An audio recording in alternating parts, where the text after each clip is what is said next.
তোমরা করো না, আমাকে রাজনীতি কোনো প্রশ্ন থাকলে বলো। শুভেন্দুবাদ দিয়ে রাজনীতি করো, বিজেপি প্লিজ। ওকে বিজেপি পাত্তা দেয়নি, ওকে সভাপতি করেনি, এতদিন লাইন লাগিয়েছিল।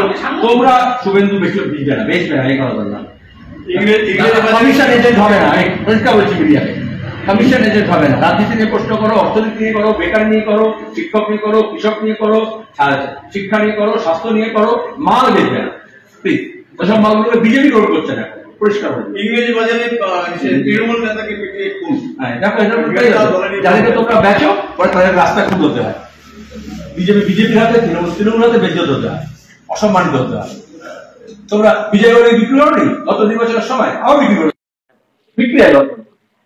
বাংলা মিডিয়ার এখন অবস্থা হয়েছে, কমিশন এজেন্ট হয়ে গেছে। তথ্য নিয়ে কথা বলো, তথ্য নিয়ে কথা বলো, সত্য নিয়ে কথা বলো, রাজনীতি নিয়ে কথা বলো। কোন একটা নেতার নাম বিক্রি করতে হবে, অন্তত প্রেস কনফারেন্স এটা করো না। আমার প্রেস কনফারেন্স আমি দিয়েছি, সেখানে বেকারি নিয়ে প্রশ্ন করো, কৃষি নিয়ে প্রশ্ন করো। উত্তরবঙ্গের সেই পুলিশ আসামে ফরিদপুরের ওই ফরেন ট্রাইব্যুনালে চিঠি সামান ধরিয়েছে রাজ্যের পুলিশ। তাহলে পুলিশ বলতে জানে না পুলিশ কি করছে? আর রাজ্যের পুলিশকে পরিচালনা করছে বিজেপি কেন্দ্রীয় agency, central government, home ministry. তিনি 6 মাস পরে জানলেন, ডিসেম্বরে চিঠি দিয়েছে, জানুয়ারি 5 তারিখে আসতে বলেছে, আর এখন উনি জুন মাসে এসে হইচই করছেন। আসলে এই এতদিন সেন্সাস হয়নি, তার বদলে মিথ্যাচার করেছে। মিডিয়ার একটা অংশকে যুক্ত করেছে রোহিঙ্গা বাংলাদেশি বলে, রব তুলেছে। আর এখন বাংলা ভাষায় কথা বললে সবচেয়ে প্রান্তিক মানুষ, দুর্বল মানুষকে, আমাদের রাজ্যের মানুষকে পুশব্যাকের নাম করে ত্রিপুরা সীমান্ত থেকে, বাংলা সীমান্ত থেকে, আসাম সীমান্ত থেকে ঠেলে দিচ্ছে, সুন্দরবনের পথ থেকে, নৌকো থেকে নামিয়ে দিচ্ছে। তারপরে আমি আসামের যে মুখ্যমন্ত্রী বলেছেন বিজেপিকে এটা নিয়ে ক্ষমা চাইতে হবে এবং আসামের মুখ্যমন্ত্রীর বিরুদ্ধে ব্যবস্থা নিতে হবে।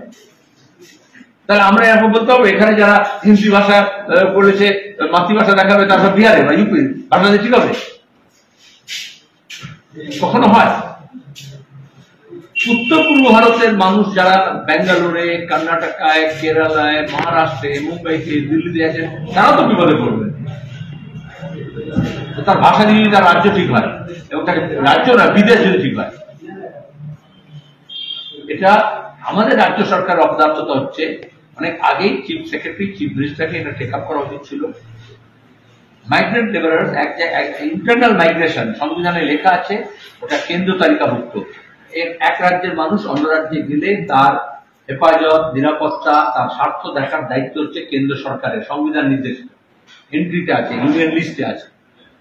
কিন্তু কেন্দ্র সরকার এটা করেনি। আমরা লকডাউনের সময় দেখেছি করেনি, দায়িত্ব নেয়নি, ট্রেন বন্ধ করে দিয়েছিল। আমরা দেখেছি তারপরে যে আক্রমণ হচ্ছে, যেমন আপনারা যেটা পুড়িয়ে মেরেছিল রাজস্থানে, আমরা দেখেছি এখনো দাঁড়িয়ে যখন আক্রমণ হচ্ছে কেন্দ্র সরকার এটা সাপোর্ট করছে। এটা হোম মিনিস্ট্রির কাজ। এক রাজ্যের মানুষ অন্য রাজ্যে গেলে তার নিরাপত্তা বিধান কর, নাহলে দেশের ঐক্য বিপদে পড়বে। আর এখন দাঁড়িয়ে যেভাবে ভাষার নামে, কালকে জানেন আপনারা, পরশুদিন বৃন্দা কারাতের নেতৃত্বে আমাদের পার্টির নেতৃত্ব এরকম আক্রান্ত বিভিন্ন এলাকায় দিল্লিতে গিয়েছিল, যেখানে শ্রমিক মহল্লা বস্তি আছে, আমাদের কুচবিহারের লোক, জলপাইগুড়ির লোক, আলিপুরদুয়ারের লোক, উত্তর দিনাজপুর, দক্ষিণ দিনাজপুর, মালদা, মুর্শিদাবাদের, দক্ষিণ চুড়া, উত্তর চুড়া, বাঁকুড়া, পুরুলিয়ার লোকজন যেখানে আছে, কাজে গেছে, তাদেরকে ভয় ভীতি সঞ্চার করা হচ্ছে এবং তাড়িয়ে দেওয়ার ভয় দেখানো হচ্ছে এবং বাংলাদেশে দিয়ে দেওয়া হচ্ছে। হোম মিনিস্টার চিঠি লিখেছেন। কিন্তু আমাদের এমপিরা কি করছে? সাধারণত এমপিদের পার্লামেন্টের মেম্বার বলে রাজ্যসভা, লোকসভা, তাদের কাজ হচ্ছে অন্য রাজ্যে যখন দেশের মানুষ বিপদে, রাজ্যের মানুষ বিপদে পড়ে, তখন তার পাশে গিয়ে দাঁড়ানো উচিত। সবসময় এরকম হচ্ছে। যখনই বাংলাদেশের উদাহরণ নামে মহারাষ্ট্রে, ব্যাঙ্গালোরে করেছে, আমরা ওখানে পৌঁছেছি। এখন বিজেপি বা তৃণমূলের এমপি এই কাজে কোনো সাড়া দিচ্ছে, তাদের কোনো চ্যালেঞ্জ নেই, কোনো মুশকিল নেই। তাই দল একটু বলছে পার্লামেন্টারি ডেলিগেশন যাওয়া উচিত এবং চিফ সেক্রেটারির কথা বলা উচিত। আর সেখানে দাঁড়িয়ে রাজ্য সরকার থেকে বুঝে যেতে হবে, আর রেসিডেন্ট কমিশনার আছেন তাকে গুরুত্ব দিয়ে দেখতে হবে কোন জেলার মানুষ কোথায় গিয়েছেন ও তার দাদা যাবো। ওয়াকফা কাণ্ডের পর ফের শিক্ষা প্রতিষ্ঠানে ছাত্রীকে ধর্ষণের অভিযোগ। আইআইএম জোকার বয়েজ হোস্টেলে নির্যাতিতা তরুণী, কাউন্সিলিং সেশনের নামে ডেকে ধর্ষণ। কি বলবেন? আমি এই ব্যাপারে কমেন্ট করবো না, কারণ মিডিয়াতে নিজেই নানা রকমের কন্ট্রাক্টের রিপোর্ট আসছে।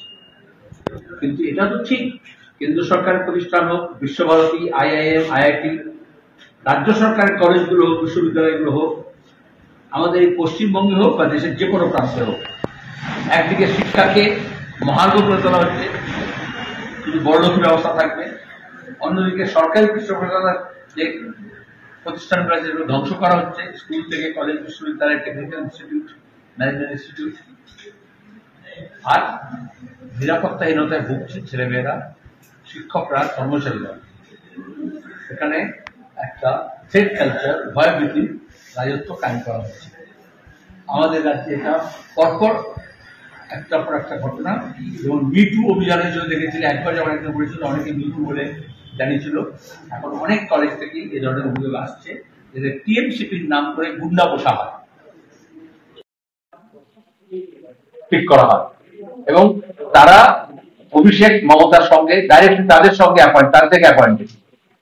তারপরে কলেজ প্রশাসন, principal, vice principal, medical college হোক, ইঞ্জিনিয়ারিং কলেজ হোক, সাধারণ বিশ্ববিদ্যালয়, ল কলেজ হোক, তারা হচ্ছে তাদের একেবারে কাছে বাধা, একেবারে ছুটে যাওয়ার না। আর প্রত্যেকটা কলেজে ভর্তি থেকে, পরীক্ষা থেকে, পাস থেকে এগুলো নিয়ন্ত্রণ করে। IIM এর মতো প্রতিষ্ঠান যদি হয়, যে রাজনীতি করছে তাতে আমাদের দেশের যুক্তরাষ্ট্রীয় কাঠামো, মানুষের ঐক্য, সংহতি এবং বিভিন্ন রাজ্যগুলোর মধ্যে যে পারস্পরিক সম্পর্ক, সেটা ভেঙে চুরে ছাড়খাড় হবে। যখন আমরা বিভাজনের রাজনীতি বলি, সে শুধু মন্দির মসজিদ না, সে শুধু হিন্দু মুসলমান না, আবার এর সঙ্গে আমাদের রাজ্যের মুখ্যমন্ত্রী, আমাদের রাজ্যের সরকার, আমাদের সরকারের শাসক দল যেভাবে ওই মন্দির নিয়ে রাজনীতি ঢুকেছে, সেরকম RSS এর ওই পরিকল্পনা মাফিক বিভাজনের রাজনীতিকে এগিয়ে নেওয়ার চেষ্টা করছে। তাতে যারা ভাষাগত সংখ্যালঘু, ধর্মীয় সংখ্যালঘু, যে ভাষাই হোক, যে ধর্মই হোক, যে যেখানে অল্প সংখ্যক আছে, তারা বিপদে পড়ছে। এবং তাদের মধ্যে যারা প্রান্তিক মানুষ, দুর্বল অংশের মানুষ, খেটে খাওয়া মানুষ, আমাদের মুখ্যমন্ত্রী আসামের একজন, সে বলতে পারে জাতীয় জনগণনা হচ্ছে, সেখানে মাতৃভাষায় যারা বাংলা বলবে তাতে বয়ে যাবে বিদেশি কথা আছে। এটা RSS শিক্ষা, ও তো কংগ্রেসই ঘরে ছিল। বাংলা ভাষা বললেই সেটা বিদেশি। এ তো আসামে যারা উগ্র অসমিয়ার জাতীয়তাবাদী রাজনীতি করেছে তারাও বলতে পারেনি। ঐতিহাসিকভাবে বাংলা ভাষী অধ্যুষিত অঞ্চল স্বাধীনতার আগে থেকে দেশ ভাগের পরে আসাম প্রদেশের সঙ্গে যুক্ত। আসাম প্রদেশে যেমন অসমীয়া ভাষা, তেমনি বাংলা ভাষা। বৃহৎ ব্রহ্মপুত্র উপত্যকা এবং বরাক উপত্যকা, সেখানে দাঁড়িয়ে মুখ্যমন্ত্রী কি করে বলতে পারেন যে জাতীয় জনগণনা হলে এটা তো হচ্ছে প্রোফাইলিং, যে বাংলা ভাষা মাতৃভাষাকে উল্লেখ করে। ব্রহ্মপুত্র উপত্যকায় এরকম অসংখ্য বাঙালি পরিবার আছে যারা ঘরের মধ্যে বাংলা ভাষা কথা বলে, আর বাইরে গেলে বাজারে, হাটে, দোকানে, স্কুলে ছেলে মেয়েদের বলে বাংলা ভাষা বলো না। আর এই আসামের ঘটনা গোটা দেশে, হরিয়ানায়, মধ্যপ্রদেশে, রাজস্থানে, মহারাষ্ট্রে, দিল্লিতে, মধ্যপ্রদেশে সেই কাজ করা হচ্ছে।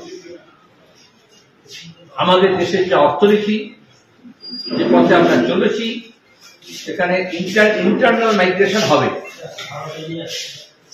সে স্বাভাবিক। শিক্ষার জন্য, স্বাস্থ্যের জন্য, এখন কাজের জন্য, রুটি রুজির জন্য। আর এইভাবে বিভিন্ন শহরে কসমোপলিটন কালচার গড়ে উঠেছে। কলকাতা শহর কি শুধু বাংলাভাষী? দিল্লি শহর কি শুধু হিন্দিভাষী, শুধু পাঞ্জাবি ভাষী? ব্যাঙ্গালোর কি শুধু কন্নড় ভাষী? তাহলে এখন ভাষা নিয়ে যে রাজনীতি করছে RSS, আপনার সঙ্গে আরো কিছু এখানেও লোক যুক্ত হয়েছে, যে মানুষকে বিচ্ছিন্ন করা হচ্ছে, একটা মানুষের সঙ্গে একটা মানুষকে বিচ্ছিন্ন করা হচ্ছে। যে ভাষা মানুষের সঙ্গে মানুষের আদান প্রদানের মাধ্যম, সেতু, সেই ভাষাকেই মানুষের সঙ্গে মানুষের বিভেদ তৈরি করার জন্য RSS হাতিয়ার হিসেবে ব্যবহার করছে। এই প্রান্তিক মানুষ, তাকে এই রাজ্যে কাজ কারখানা নেই, অন্য রাজ্যে যেতে হয় পরিযায়ী শ্রমিক হয়ে। আর আদিবাসী, তপশিলি, রাজবংশী, সংখ্যালঘু, দুর্বল অংশের মানুষ, এরা হচ্ছে আনডকুমেন্টেড কমিউনিটি। পৃথিবীর ব্যাপী এরকম লোকজন আছে, আমাদের দেশে অনেক বেশি আছে, এশিয়া এরকম অনেক বেশি আছে। এটা শহুরে মধ্যবিত্ত না, যে দেশে মুখ্যমন্ত্রী নিজের পিএইচডি ডিগ্রি দেখাতে পারে না, প্রধানমন্ত্রী নিজের গ্র্যাজুয়েট সার্টিফিকেট দেখাতে পারে না, অ্যাডমিশন কার্ড দেখাতে পারে না, সে দেশে তিনি পড়াচ্ছে সবাইকে ভোট দিতে গেলেও বাপ ঠাকুরদার ডকুমেন্ট দিতে হবে। তাহলে ইলেকশন কমিশনকে স্পেশাল ইন্টেনসিভ রিভিশনের নাম করে বিহারে যা শুরু করেছে, পরে বিজেপি নেতা হয়েছে, বাংলায় হবে ইসে হয়েছে, এটা একটা ভয়ের বাতাবরণ তৈরি করে, যা সিএনআরসির নামে করেছিল।